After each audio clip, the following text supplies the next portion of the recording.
Just a quick word from our sponsor before we get started with the podcast today. This podcast is sponsored in part by LiveAtom, a Rochester-based startup that helps businesses grow online by generating more leads. You can learn more about them by visiting their website at liveatom.com. That's LiveAtom.com.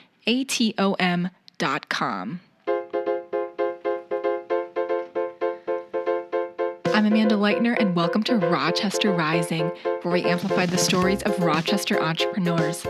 Welcome to episode 134 of the podcast today. So today we listen into some storytelling from the June 1 Million Cups Rochester. So if you've never been to 1 Million Cups before, it is a national event to caffeinate entrepreneurs. It takes place in 181 different communities across the United States, always on Wednesday. And in Rochester, it occurs the first Wednesday of every month at 9 a.m. in the Bleu Duck Kitchen event space. And what happens at these events is that two different entrepreneurs get up and they tell their story. It's not really so much of a pitch, but storytelling, them telling you about their business, why they built their business, and then it ends by them asking the community for specific help on an issue that they're facing. So this June, we heard from two very great entrepreneurs operating in very different spaces. The first was founder and CEO Susan Langer of Live.Give.Save. So Live.Give.Save is a business that was launched in 2016 to transform spending for good. Their first product, called Spave, went live last July, and Spave is a financial wellness app that users use to increase their savings, and also they can use the app to give to causes that they care about. The second presenter or speaker was Jeb Taylor, founder of Jeb Taylor Knives. So Jeb Taylor's a Rochester resident. He's an Army veteran who began making knives when he was stationed in the southern Philippines in 2009. He really honed his craft for knife making while living in North Carolina, and he began by making tactical knives specifically for parachuters. And now he's looking to pivot into the high-end cutlery space. So two great entrepreneurs, two very different businesses, and now we'll launch right in with just the storytelling part from Susan Langer with Live.Give.Save.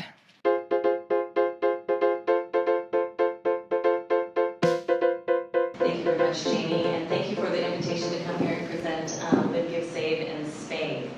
You'll see a video here shortly because I actually bomb every time I pitch, so I did something different.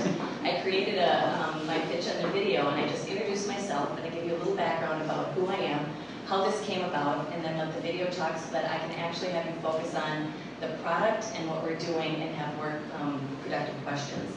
So the idea behind Live.Give.Save started in 1995 when I traveled to Africa. And I was introduced to these amazing micro-entrepreneurs and the idea and concept of microfinance.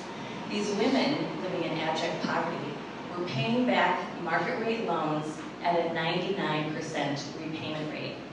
At that same time, I was marketing the nation's largest credit card portfolio for what was then First Bank, now US Bank. We were not seeing that kind of repayment rate. There was a secret sauce, there was something beautiful and magical about what was going on with these women, and I wanted to know what it was. At that time, we were seeing a surge in spending and a dearth in savings. And if we look at ourselves as Americans, that hasn't changed much. I have two millennial children, and it hasn't changed at all. In fact, what's changed is that they now have an onslaught of debt. So that's where the idea came from, and you'll watch the video and I think you'll have a better idea of what we're doing and why we can make a difference and how we're transforming spending for good.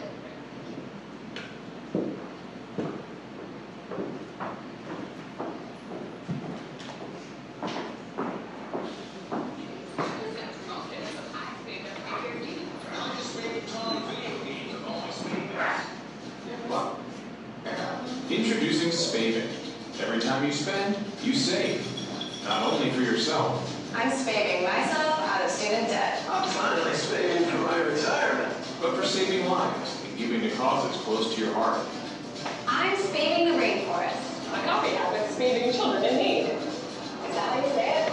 Spaving makes it easy to change the world and your future without changing your spending habits at all. I'm spaving on my cravings. I'm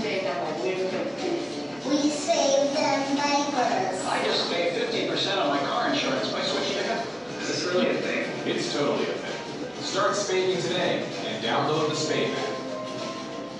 I spayed and neutered my pets. Too much. I'm Susan Langman, founder of the company Live.Give.Save and product Spave.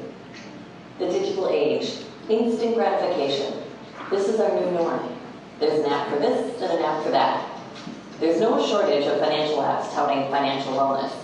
And yet we found none, not one, that offers both personal and social good, taking care of oneself while also taking care of others. Spave is the first and only app where everyone wins. It instantly rewards the users, offers choice and convenience we've come to expect, and supports more than 1.5 million accredited charities. That's why we'll own and dominate this space. On the left is our dynamic, patent-pending architecture. And while Spave is a consumer-facing mobile app today, our infrastructure was intentionally designed and built to be enterprise-ready, available to banks, credit unions, and other institutions via an API. There are 2 billion smartphone owners worldwide. And while we have global ambitions, we're focusing initially on millennials in the US, 70 million to be exact. And here's how we arrived at that. 232 million smartphone owners use their device to conduct personal financial transactions, 65% of whom are under the age of 40. 83 million millennials comprise 25% of the US population, 84% of whom donated to charity in 2017, to the tune of $32 billion. That's our market. Our fee-based revenue model is paid by organizations who will benefit from our technology and who are actively seeking new solutions to better engage new generations. We begin with a 6.5% fee applied to each giving transaction.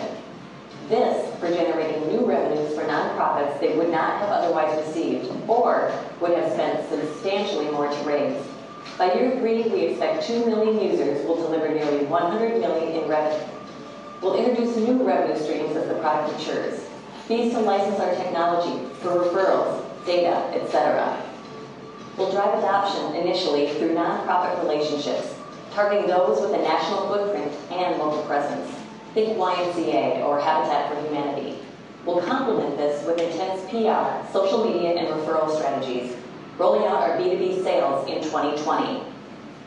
Our team is comprised of industry experts from marketing, technology, business, and banking. I have 30 years experience working with organizations like US Bank, Periscope, General Mills, World Vision, and USAID. Our CTO, Ajay Nair, has 2 decades of building enterprise solutions for the likes of B of A, Wells Fargo, and Citigroup. We spent the last 3 years conducting research, building and testing the product, filing patents, US and international, and launching Spave in the App Store this past July. This year, we'll strengthen and promote Spave to consumers to prove product market fit. 2020 will be the year of B2B, scaling in 2021. We've raised $472,000 from family and friends through 2 convertible notes. We're raising another $500,000 for a 10% equity stake, using funds to hire the team, enhance the product, and drive adoption. We anticipate exit through acquisition in 3 to 5 years, with a minimum 5x return. You can secure a spot in this round by leading, and we'll work with you to set the terms. Join us. Together we'll transform spending for good. Thank you. Thank you. So Spave is currently in the App Store right now. It went live July of 2018, last summer. We deliberately have withheld driving adoption because we don't have a full-time team to manage the user support. How many of you were raised, perhaps like me, where We're locked in mentality? How many of you know what I'm talking about? Everyone, next pick. So, how many of you guys know like that? All right. No worries, no worries. So we have 286, I think, people that have downloaded our app right now. So we're not driving adoption. We really need to secure a relationship. And so we wanted to prove that the product actually works. It's a very dynamic architecture where we've integrated many different types of technology. So we have technology that scrapes all of your transactions. It's called Yodlee. We used Plaid, and we're probably transferring back to Plaid. But we also then integrate with an organization that you can access more than 1.5 million accredited charities in the US. So that's unique to all the other apps that are out there. So how many here are familiar with Acorns? Okay. How about Digit? All right, Mint. Okay, these are all financial technology apps. All of them do one thing. Mint helps with budgeting. Acorns rounds up spare change and puts it into a mutual fund. Digit has an algorithm actually that decides for you how much that you can afford to take out of your checking and puts it into savings. And then of course we have the dinosaur United Way, which hasn't figured out yet how to reinvent themselves. If you think of all of those things together, you come up with Spade. So that every time that you make a purchase, you make a difference. You can put, you apply a percent to each purchase that you make. So instead of rounding up when you swipe your card, like for Acorns, Spade actually allows you to put a percent. So you swipe your card and let's say something costs $10 and you had 10% that you wanted to go to your church. $1 will come out of your checking account and go to your church. So that's how the model works. I'll open it up for questions.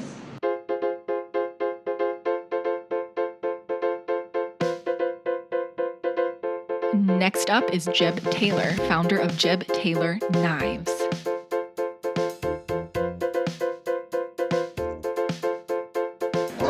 Hello there. My name is Jeb Taylor Knives. It's a tough act to follow right there. I'm making pointy pieces of metal and it's a little bit intimidating. Yeah, this presentation is not that good, so.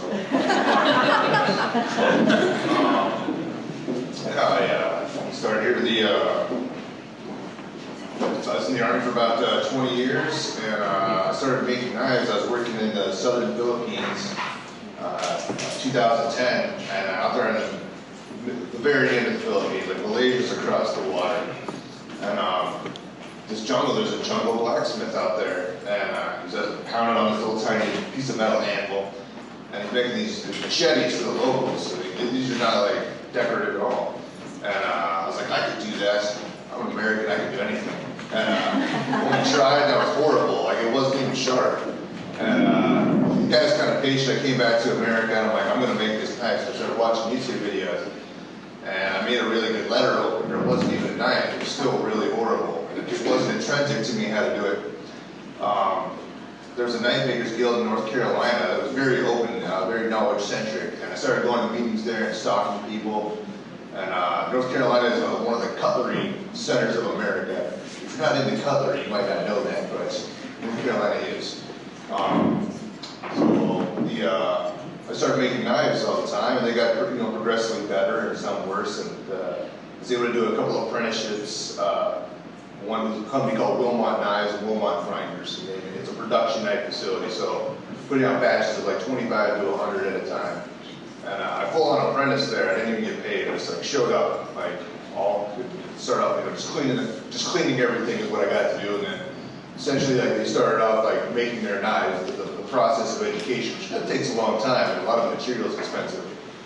So this is my workshop now. Here we are, 2016. I got good enough. I had a lot of great mentors, so that they started being more than a hobby, and the quality rose. It can be handmade, it can't look homemade, and it's manufacturing.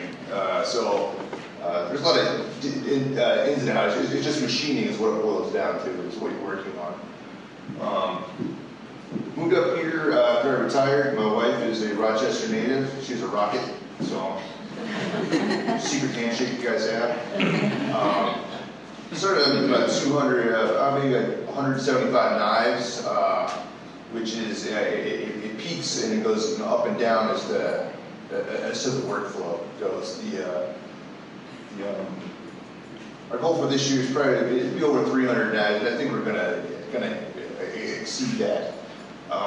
The kind of knives that I worked on, though, is I made a lot of the knives going around what I would call a tactical knife. I was in the military, and I was designed for a very specific rescue application for parachuting. It's a small community, so I was already networked. And even to this day, like when I ship knives, 90% of them are to the southeast. They're North Carolina to Georgia, which is just where it's a very small community. It might be large, but it's very small. It's for the guys who oversee parachuting operations. You have to have a guy with a knife on hand in case somebody gets tangled up. And if you're in that, it's very small, so you know everybody. You have to go to these meetings and you see everybody. So it was just very specific.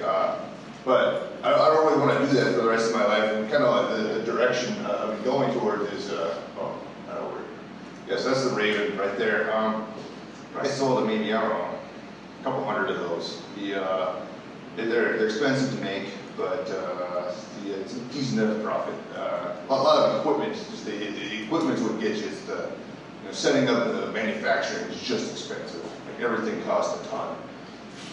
But I want to get into cooking knives. Everyone cooks. I like to cook. I like to eat. And this is kind of the direction where I wanted to go. Is sort of where I apprenticed at is where they made knives like that. And if you're apprenticed somewhere, your work's going to look like theirs. At a certain point, if you're making somebody else's ideas day after day, it's going to fuse with your ideas. But I really wanted to just get into kitchen knives because I'd like people to use them. There's something I find just intrinsically rewarding about somebody actually using what I made. That's where I want to go. Start putting out kitchen knives. I made a lot of them beforehand. There's so many bad knives before you have a good one for any style. You got to figure out how to grind it, how to not make marks here, get the scratches all lined up so it looks well. A very good reception of the kitchen knives that went out there. We're starting to ramp up another cycle. I bring in help. It kind of comes up and down. As need be, I have my best employee went off to college on me. He's being selfish. We're on an engineering degree. But it comes up and down. Really, the hard part is grinding the blade. Like the rest of those handles and everything, and screwing things and drilling things together is assemblyology. You can learn that pretty quickly. Grinding the blade down to 1/15,000th of an inch, which is 5 pieces of paper. That's the hard part. That's why there's a box in my shop just full of knives that didn't make the cut, and it's thousands of dollars worth of metal in this box. So, but that's the hard part. So I've got to bring some assistants in sometimes to do a lot of the drilling. It's very precise, but it's boring. I mean, it's standing there at a drill press, drilling these tiny holes and everything. Not everybody can do it. So you have to have somebody who can have a very eye for detail and just have the headphones on into their own space. To kind of look ahead, what I have to do is I just have to get more knives made. It's a one-man show. I've been able to ramp up getting things water jetted. My assembly time for a lot of knives is dropping down. If you can build one knife in 3 hours, you can build 3 knives in 4 hours. Because it's the setup time for everything. It takes more than actually drilling. But getting the drill bits and getting it dialed in takes longer than it's a 5-second process to drill a hole. So you can make a lot more knives faster just by running them in batches. Packaging, my packaging is not very classy yet. That's what I need to focus on. I'm working with a couple butchers because in this day and age, butchers are the authority on how to cut things. They're the only people who really use knives on a daily basis. And give really good feedback. I've worked with a couple butchers, and they have the best feedback. They'll break them. I'll tell them they're free. I'll give them to them hey, see what you got, And one went through 3,000 pounds without sharpening of meat. That's the metric that he deals in for meat. I'm just going to skip ahead to that here. The issue. This is kind of why I came here. One thing about cutlery, as far as using Facebook or Instagram to advertise, it's essentially a no-go. It falls into their category of weapons, which is, that's a knife. Nope, we're not doing it. If you're large enough, there's these loopholes where like Walmart. Walmart can advertise. Walmart sells knives and guns. They're at their stores, but it's not their primary function. If your primary function is making cutlery, you're not welcome to use any of those advertising spaces. It's just blanket policy, and they're not going to change. So I'm not at the point where I can really get them to change. So my goal is just kind of trying to figure out the best way to network. little bit shy of just knocking on restaurant doors. I don't even know if restaurants are the correct market. I'd like to get my knives in the hands of people, the home cook. We start getting into restaurants and stores. The National Safety Foundation has very specific rules for knives. If you ever take a restaurant knife, they usually have this white plastic handle. It's injected molded. And they don't look good, but those are pure functionary knives. I like to work with home chefs, people who like to cook. If you've ever used a higher end knife, you'll be amazed. When you go down to Bed Bath & Beyond, you'll find that Hangul Twin Star knife down there. It's going to cost about $275. What they do is, good, really high-end cutlery is very hard. On a scale of hard things, most commercial cutlery comes in at a 55. On a scale of 20 to 7 for a piece of metal. Because they would prefer that you think you can't sharpen it as opposed to it chip. I try to aim for knives on the 60 to 61, so they're very hard, and this is where the sharpness is. It's more of a risk factor though, because if you're not really a sophisticated user, they can chip more. But the large company's model is they're going to bet on that you're not going to be able to sharpen it. And I mean, it's very effective. It's safer. If you don't love knives and you drop that thing in the sink, it is safer to have it at a lower scale. But if you've ever used a very hard knife, it cuts. You don't even feel the cut. They're phenomenal. That's really kind of the difference in high-end cutlery. And I think Rochester, specifically in the southeast Minnesota, is a good market for that. So, my question is, and I guess I'm pretty much done with my presentation, is if anyone has any ideas on what would be the best way to network throughout kind of southeast Minnesota for places that would be able to, places and people to use high-end cutlery and knives.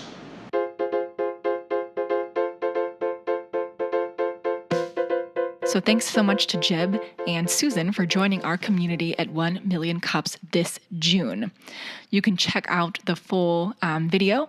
It was live streamed on our Facebook page. You can just check it out at Rochester Rising. There was a lot more to the event. It was actually more like a 55-minute recording where there was a lot of questions and answers with the audience to learn more about the business and dive deeper in with these entrepreneurs.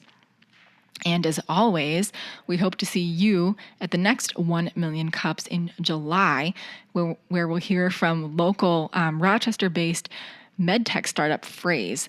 Phrase is tackling excessive physician documentation with an AI medical scribe. So check it out in July. And you can always find links to 1 Million Cups and find out exactly what date it's going to be held on our website, on our event page. So for more stories like this about entrepreneurship in Rochester, head right over to our website at rochesterrising.org. In addition to the podcasts, we put out article content and other video content that are very similar to our podcast, a similar storytelling style. So check us out there. You can also find us on Facebook and on Twitter under the handle at Rochester Rising, and we are on Instagram as well with the handle at RochesterRising_MN. And we are also on YouTube. So we have all our video content on our YouTube page, as well as a lot of our more recent podcasts. So I know a lot of people love to listen to things on YouTube. So if that's how you would prefer to listen to podcasts, we have them on YouTube as well. So check us out there. So also coming up this month in a few weeks, we'll have our next communication session focused on mental health. So this is just meant to be a safe space to communicate mental wellness challenges we're facing as entrepreneurs. So everyone is welcomed and encouraged to attend. It'll take place June 26th at 5:30 p.m. at Collider 424, and tickets are only $5, so check it out. You can find more information on our Facebook page or on Eventbrite. So we really hope to see you there. That's a wrap for the podcast today. Please subscribe to our podcast on iTunes or wherever else you listen in. Maybe it's on YouTube. And we'll be here next week with a brand new episode.